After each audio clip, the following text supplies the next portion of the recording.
Get your mother-loving ears on because your big-time radio DJ's got news. PayPal lets you choose how you want to pay for all the stuff. With PayPal, I can pay in-store, pay online, or pay over time. What's that? You want this translated into song? I hope you're sitting down. You can pay your own way. You keep those ears on, you hear? Don't just pay, baby. PayPal. Learn more at paypal.com. We're here to entertain you. We'll sing your songs. Hey there. Are you obsessed with things that happened before your time? Well, if you are, join me, the host of Before My Time, Kelsey Laurie, to discuss the wonders of the yesteryears that we weren't around to enjoy ourselves. You can find us on all podcast platforms. Dixieland's a-playing, soon you'll be swaying, so come on, sing along.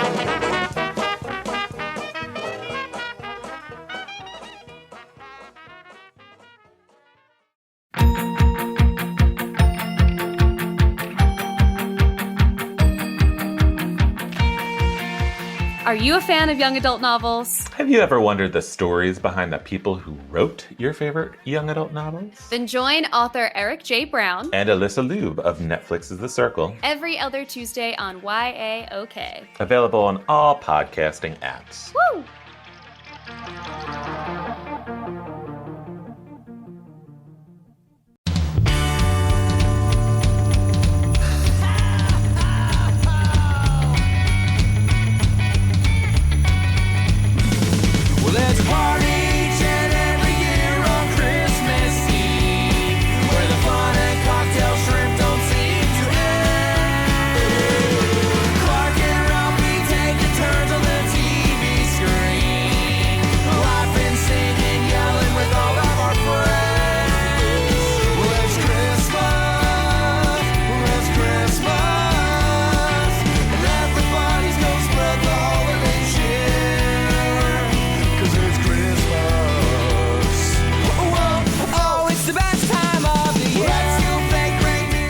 Dylan, we're back, and we're kind of, last week we talked about a Goldberg's episode that I had released on the feed, a different podcast episode that I talked about that special. Yeah. We're kind of retreading again this week because our third episode, you had us watch all 3 Community Christmas episodes, even though there's 4 of them. There's 3 that we recognize. Yes. That's right. We didn't talk about the kidnapping of the professor. Yeah. Because it's not a great episode. It's not. It also came out in, I think, the spring, because that was the weird season, one of the weirder seasons. Very weird season. Yes. But we were like, you know what? I think we need to give individual episodes to those 3 community episodes because we did a disservice. We're talking about each episode for about 10 minutes and then moving to the next one. And this episode specifically could be argued that it's one of the best TV Christmas episodes of anything ever. So to only talk about it for 10 minutes 5 years ago feels so wrong. Okay, so number we one, are reopening this envelope. It's wild that we've been doing this show for 5 years. That's insane to me.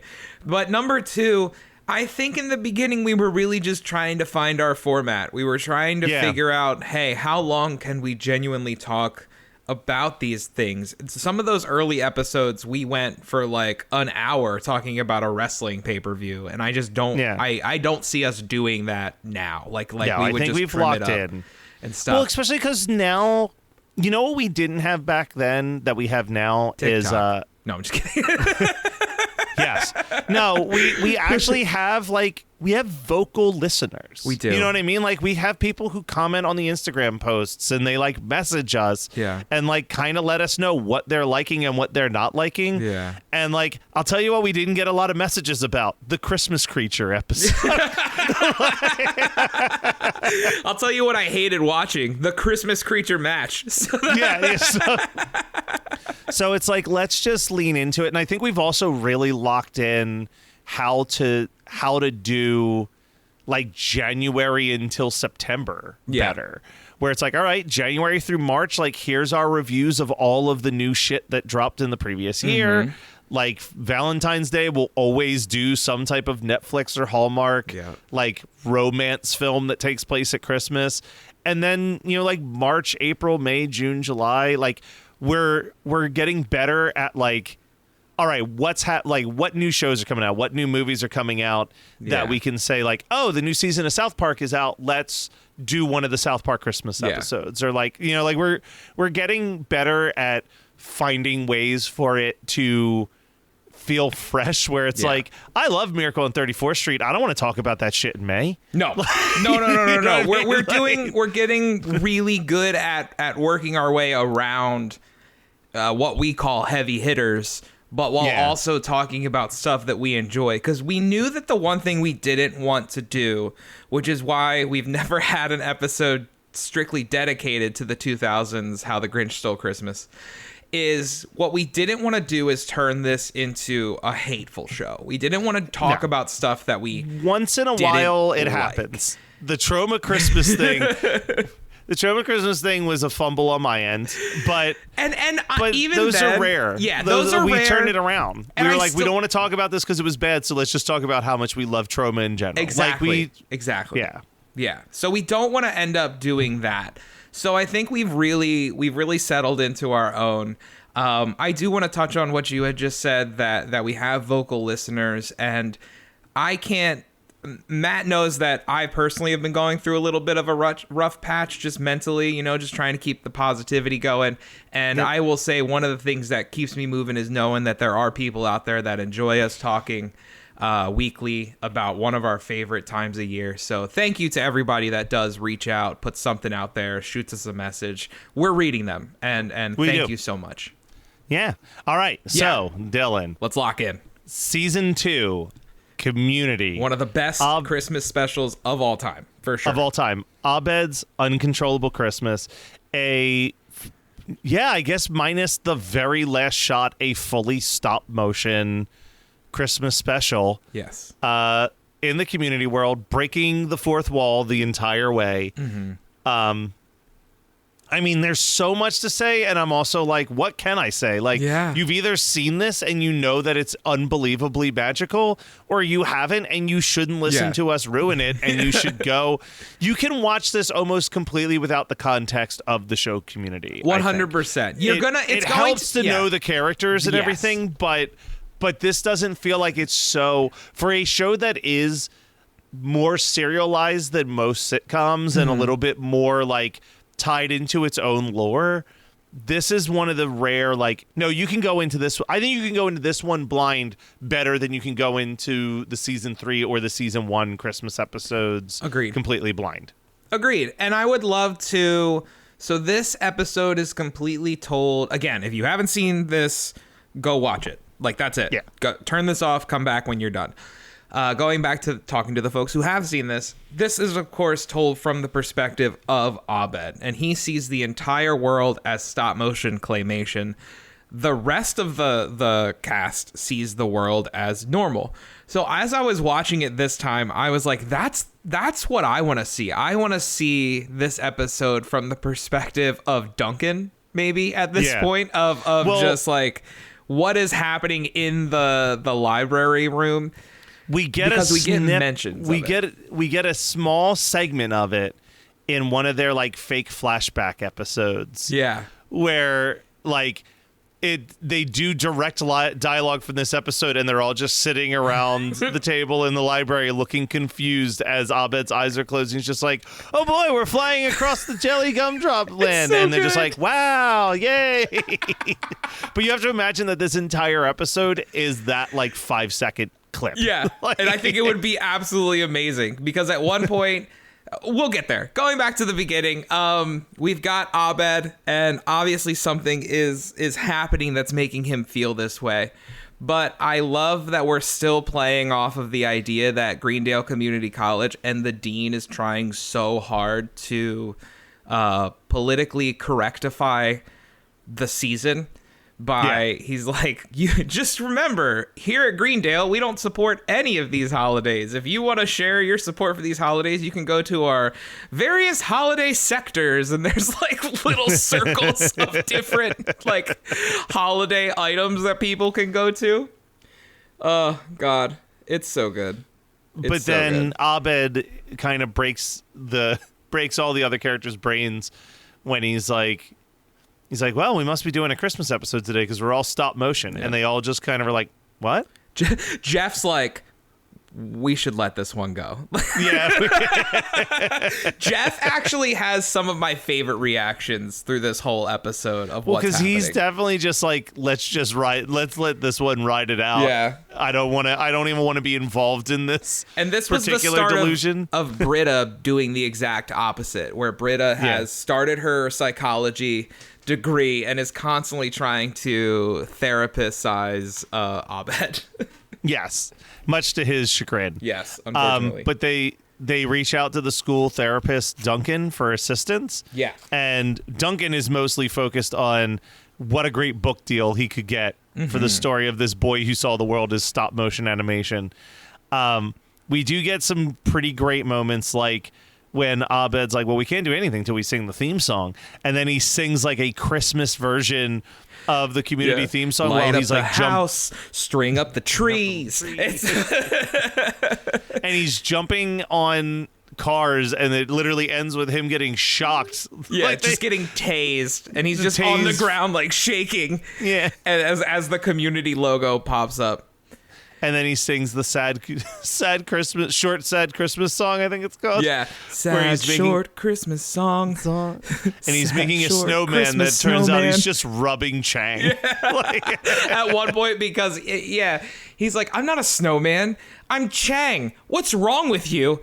And as he's leaving, he's like, hey, since you started, how about another 10 seconds on that third button? Yeah. But then we get to, I feel like the setup is fine. There's some great jokes.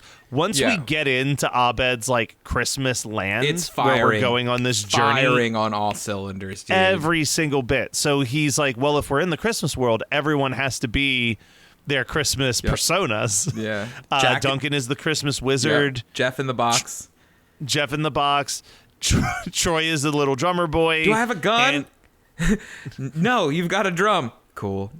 Yeah. Annie becomes a ballerina. Britta becomes Britbot. Bleep boop. Pierce becomes a teddy bear. Bleep bloop for him too. Yeah, bleep bloop for him too. And Shirley is a baby. Her reaction. Yeah, her reaction. We totally brought it up when we talked about it before. Which he's like, and Shirley, the Christmas baby. The baby? What the hell? Yeah, like it's so funny, and she's so frustrated about it. Yeah, you must have said angel, because that must be what you said, because you respect me too much to make me a Christmas baby. Like, she's so upset about it, and there is like a deep dive into like, you can find like internet things breaking down like, here's why Abed sees these people as these characters. Yeah. And some of them they tackle. Yeah, they talk about it a little bit with. They talk about it a little bit. People have dove deeper. Like for him, he sees, with specifically Shirley being the baby, that she complains way too much about things having to be her way or else, and that's, as someone who's living with a 3-year-old right now, is very, very accurate. He can confirm that is how Shirley is, and that is how the 3-year-old is. Dear God, like, I love this kid, but it's like, hey, here's 1,000 options of things you can do. The one thing we can't do is the thing that I think you want us to do. That ain't happening. Then it's just 3 hours of screaming until, he gets tired. Like, because I won't break. I'm like, I'm not breaking. We're not turning on those lights. We're not turning on the outside light at 9 a.m.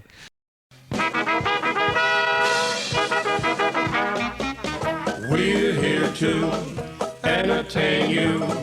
We'll sing your song. Hey Hey there. Are you obsessed with things that happened before your time? Well, if you are, join me, the host of Before My Time, Kelsey Laurie, to discuss the wonders of the yesteryears that we weren't around to enjoy ourselves. You can find us on all podcast platforms. Dixieland's a-playing, soon you'll be swaying, so come on, sing along.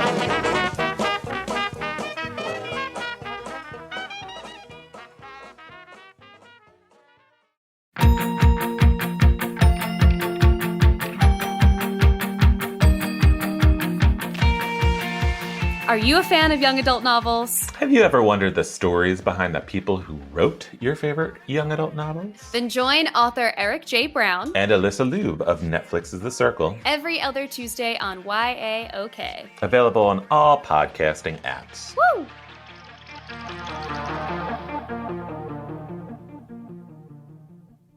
Remember when James Cameron nearly directed a Spider-Man movie? What about when we almost got Batman Year One with Joaquin Phoenix? Or David Goyer's Flash movie that would have starred Ryan Reynolds? Well, if you want to learn about all the unmade superhero movies, then check out Superhero Stuff You Should Know. Hosted by Ben Wan and Alex Ramsey, every month we cover nostalgic superhero movies with deep dives into unmade scripts, early drafts, deleted scenes, alternate cuts, concept art, novelizations, and tie-in novels. We also interview the people involved in making the superhero films of our childhood, with our past guests including superhero actors, directors, screenwriters, and concept artists. So remember, that's Superhero Stuff You Should Know, or Superhero SYSK on social media. Check us out on YouTube and wherever you get your podcasts. So Shirley doesn't stop complaining. So No. Duncan calls along the Christmas pterodactyl to come and pick Shirley up and take her away, and this Not is unlike the holiday armadillo from the Friends from the episode Friends that we episode. watched. So then this becomes a parody of Willy Wonka and the Chocolate Factory, as well as every time someone is banished from this land, they break out into song. I don't remember what Shirley's song was, if there was one. Does Shirley get one? I don't know. I know most of the others get one. Most of the others do. I don't think Shirley does. Yeah. But then the next one to go, oh, maybe Shirley does. I think Abed sings a song about Shirley. I can't remember how it goes. Yeah. Because then the next one is Jeff, and Annie's the one that's like, can I sing this one? Dude, the Jeff,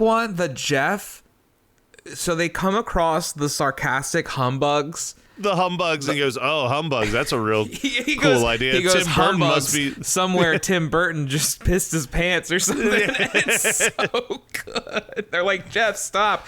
Oh no, are they on me now? I guess they're eating me alive. I guess I'll have to go get laid. And he's getting eaten. But then, Annie sings the song about Bitter, Jeff shallow being, hipster. something about socks and jocks. Yeah. I feel like is Haircut the in a rhyme. box. Haircut in a box. Not much more than a haircut in a box. And then they go, and I forget where they go, where Britta's like, what, am I not Christmassy enough? Is that why you're going to banish me from your delusion? And he's like, and I nope, was like, nope, this isn't for that yet. Yeah. And so, like, that's this entire time, Abed is more on it than I feel like the other characters realize. I think he knows that they're trying to, like, put him in with a therapist, even though every time they bring up therapy, he's like, therapy. So this whole time, Duncan is just trying to figure this out because he wants to make a book deal, and they get to the cave of frozen memories where he's been trying to take them this entire time. He keeps trying to say to go to that cave, the cave of frozen memories, and Abed's like, well, that's not the quickest way to get where we're going, but you did get us here, so I'll throw you a bone on this one.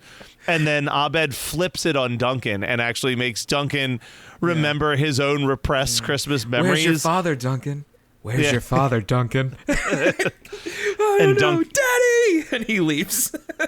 Duncan leaves, and that's when he goes, Britta, this is the reason why I'm kicking you out, because you tried to trick me into having therapy instead of trusting me on this. And which her response is they're going to kick you out of school, which I think we're exaggerating a little bit, because at no point up to this episode have we felt like Abed has been so insane that they're going to kick him out of school. It's much more Britta once again kind of making things, I don't want to say a bigger deal than they are, but kind of making herself more important than she is in this instance.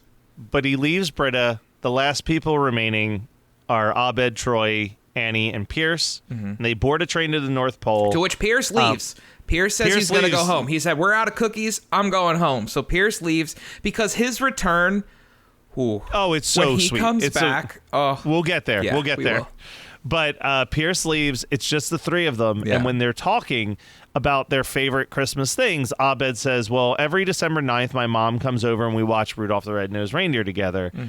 And then Troy's like, but today's December 9th. And Abed's like, couldn't be. My mom's not here. It must be December 8th. Yeah. And this is where we're starting to see a little bit of what Abed's delusions may or may not be. Yeah. Causing this to happen. Duncan comes back pissed off that he's had therapy used on him. Yeah. And is trying to force Abed to see things. And Troy has that line where he's like, who taught you therapy? Michael Jackson's dad? And I think this is the moment that they get called back to in that flashback episode where Abed climbs on top of the train and he's like, I'm climbing on the train now. And Duncan's like, what? Okay, fine. I'm teleporting there because I'm a wizard. Bloink. Yeah. But eventually, because Troy and Annie help restrain and Duncan. Troy apparently restrains him in real life because he says, you're restraining me in real life, you delinquent. Abed finds Santa's workshop, and he finds the true meaning of Christmas. But that's when Pierce shows up. Pierce shows up after... Oh, that's right. He's alone in the train. He's and alone Pierce in the shows train, up. driving to the North Pole, and the door opens, and the teddy bear Pierce pops out. And he looks at him, and he said, what's been going on? And he just looks at him like, oh, you left. And Pierce goes, I didn't want to go home. It's lonely there this time of year. And you just get this like real sweet smile and moment between those two. Which is why Pierce is a teddy bear. Because Abed can see him for who he is, which is just a lonely old man who doesn't want to be alone. I feel like Pierce is a frustrating character. Yeah, don't get 100%. Me wrong. 100%. Every time I rewatch it, I get so frustrated with that character. Yeah. Especially starting around the trampoline stuff. Yeah. When he like ruins the trampoline area and then breaks his legs and then is like... To be fair, Joshua was a Nazi. Joshua was racist. Yeah. It's such going a to be a reveal. maze. It's going to be a maze. God, that's such a good episode. Anyway, if no one's ever watched Community, they're so confused by this episode. But yeah, we have this moment where it's like, no, Pierce is a good dude. He's just hidden under this gruff exterior. And I love this version of Pierce because he's much more subtly an asshole in this episode than he is in most of the other ones. Yes. So they arrive to Santa's workshop.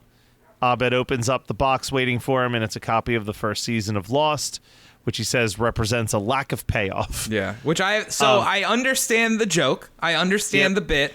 Never watched Lost. So listen, I, as someone who did watch Lost, don't like this joke. I think that people are very incorrect with how they interpret the ending of Lost. Yeah. But that's not for me to discuss. There's a documentary about Lost that will dive into that too. But people write it off as they were dead the whole time, and that is not what the end of Lost is saying. Like, that is not what that is actually about. And I get if someone interprets that way, I get how you would be disappointed, but it doesn't sound like that is the correct interpretation at all. All right, so let me explain. Here's a quick spoiler for Lost.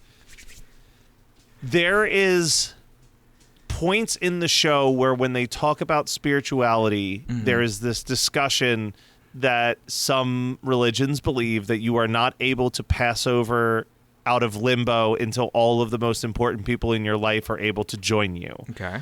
And what happens in the last episode of Lost at the very end is that the main character enters a church and it's filled with every person that was on the island, and then they all pass over together, and people have been like, oh, so they've been dead the whole time. And it's like, no, this character has finally died, and the most important people in his entire life were the people that he went through these experiences on the island with. Yeah. And none of them can cross over until each one of them has died. Like, but it's just I don't know. There's a really weird I just got a text from upstairs from Barb that said, "How dare you discuss this episode and not have me on the episode?" It's funny because I thought like when you brought that up right now, I was like, wow, Barb, a big Lost fan? Like, yeah. Sorry. No, I got you now. But yeah, that's like it I can understand the misinterpretation, but I think like if you even think about it for a couple seconds, it's a very beautiful ending. Yeah. And not, oh, they were dead the whole time and none of this mattered. Like no, everything actually happened. It's great. I feel like you that would like Lost. I feel like I would as you're describing it. It's a good commitment. There's some good twists. The first season, they don't dive into too much supernatural stuff. It's just like it's like a lot of mystery, and then you get to season 2 and it's like, oh, there's some comic book logic up in this bitch. Oh, nice. Like we're talking about parallel universes and all types of shit. Love it. Anyway, Duncan comes back and he has a card from Abed's mother that he found in Abed's dorm room, which has always bothered me because it's a community college. I don't know why community colleges would have dorm rooms in the first place, but I that's also think not that might be kind of the bit. Yeah, but anyway, it's a Christmas card from Abed's mom informing him that because she has a new family, she's not going to be able to visit this year. And then Abed freezes in a block of ice because he's so heartbroken. This is when all the characters return and they turn on Duncan and they remove him with a pterodactyl, and Abed unfreezes and realizes that the true meaning of Christmas is spending time with your friends. And we have to talk about one of the best lines about Christmas ever written in a TV show, when Annie says that Christmas is the crazy notion that the longest and coldest and darkest nights can be the warmest and the brightest. And my God, if that line doesn't hit me in the heart every single time. It's such a beautiful way to describe why you and I love Christmas with the level that we love Christmas, is that sentiment that, like, yeah, winter can be cold and miserable and sad and lonely, but when I'm like sitting on the couch and I'm next to that tree and I'm watching a Christmas special with someone I love, like, it is as warm as a summer day in that house in that moment. Yeah. It's such a beautiful sentiment. So this episode hit me really hard because my grandmother last year was in the hospital with a heart condition. She's 77. She literally just turned 77 the other day. And she's never going to listen to this, but she basically had said, like, she's not really listening to the doctors. She lost her husband many years ago. Like, I was 10 when my grandfather passed away. And as much as she's enjoyed her time, like, with my family, I don't think she's ever fully recovered from that. So seeing Abed have to deal with this change, and knowing that my grandmother is up there in age, and as we enter this Christmas season, and thinking about, like, I don't want to be as morbid to say, like, this might be my last Christmas with my grandmother, but sorry. But it's possible. Listen, but everything is possible, and so knowing that there's something comforting there is and it's seeing his reaction to, like, okay, at one point Christmas meant spending time with my mom, and now it means spending time with you guys, and knowing that I can feel, if it's not this year, it's not next year, like, eventually my Christmas is going to change. And kind of approaching that change with this mindset did have me in tears this morning as I rewatched this episode. Well, it's a little good. I'm holding it a little better together now. Yeah. I had texted you and I was like, this might be the one that breaks me. I'm keeping it together. But I started crying just now reading the quote and talking about it, but yes. It's like knowing that change is going to come, but having to remind myself that, listen, you have to take those good memories that you have, and while she is still here, and while you have that celebration, it's enjoying that and knowing that, yes, your celebration and your family may change, but you can still be that bright light. You can still bring that joy to everyone. And just that idea that the meaning of Christmas is that Christmas has meaning is basically what Abed says. And this episode, much like it does most of the time when I watch it, really hit me hard. Please go watch this episode if you guys have not seen it. And if you've listened this far and you've had it spoiled for you, we don't do it justice. We really don't. We can talk about it. We can talk about the jokes and stuff like that. And it is really funny. But the end of this episode is so heartwarming. Beautiful. It's so beautiful.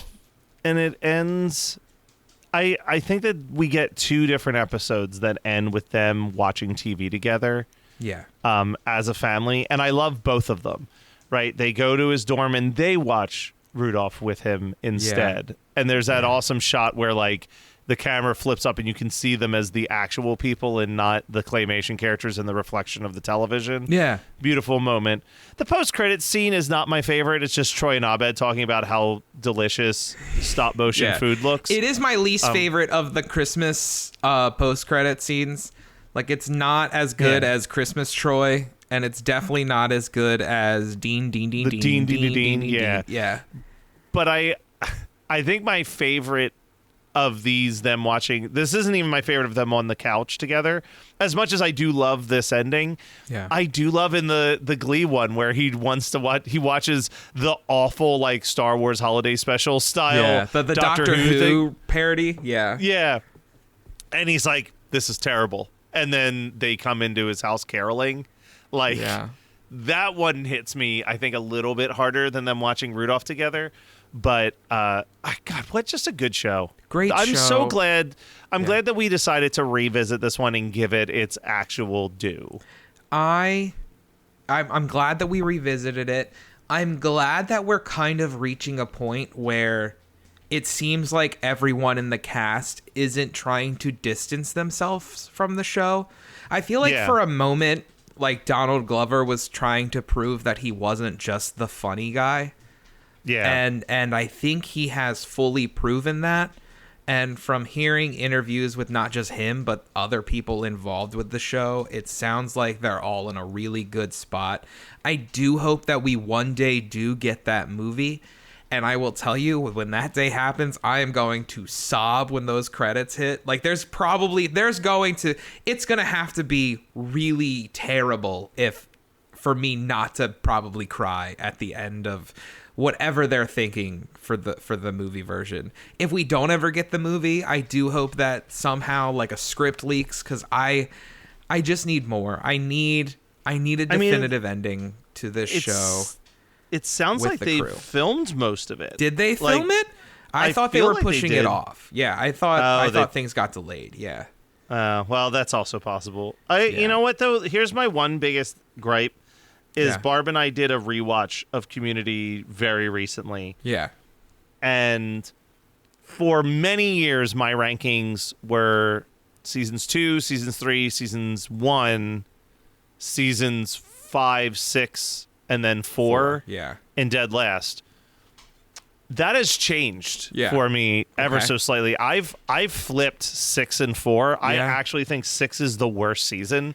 I think it's not a good season. No. And what scares me is that is the season where Dan Harmon had the least amount of red tape to work with. Yeah. So I'm like, oh no. Like, what if the Community movie is bad? Well, that's what I'm saying. Like, if it's bad, I'll watch it. I'm hoping I'm wrong.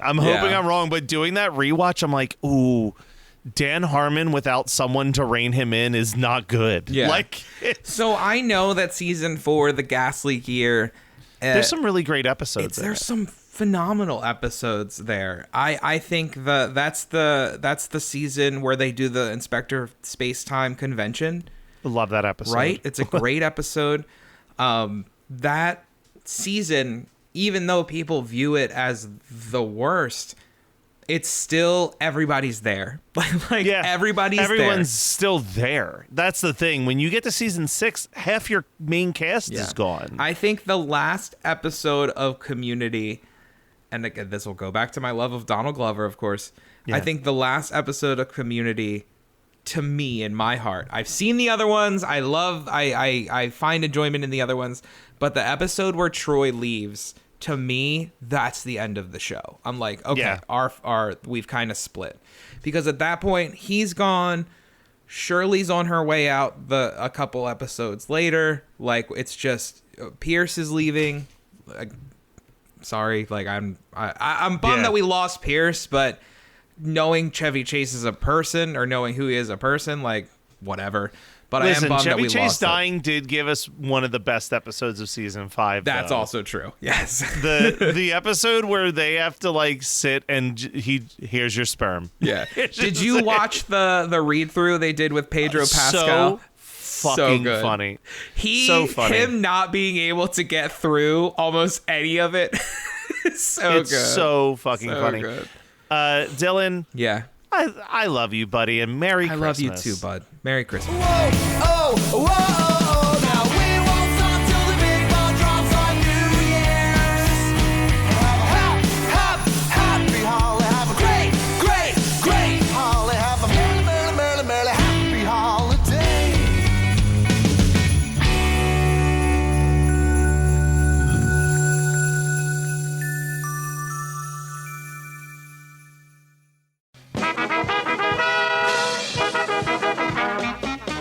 We're here to entertain you. We'll sing your songs. Hey there. Are you obsessed with things that happened before your time? Well, if you are, join me, the host of Before My Time, Kelsey Laurie, to discuss the wonders of the yesteryears that we weren't around to enjoy ourselves. You can find us on all podcast platforms. Dixieland's a playing, soon you'll be swaying, so come on, sing along.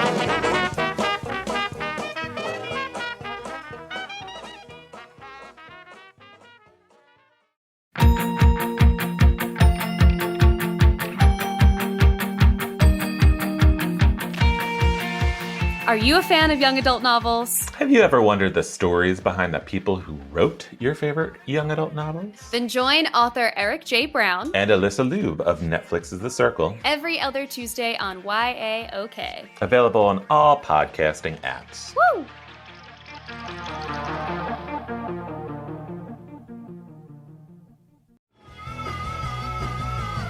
You're listening to the Geekscape Network.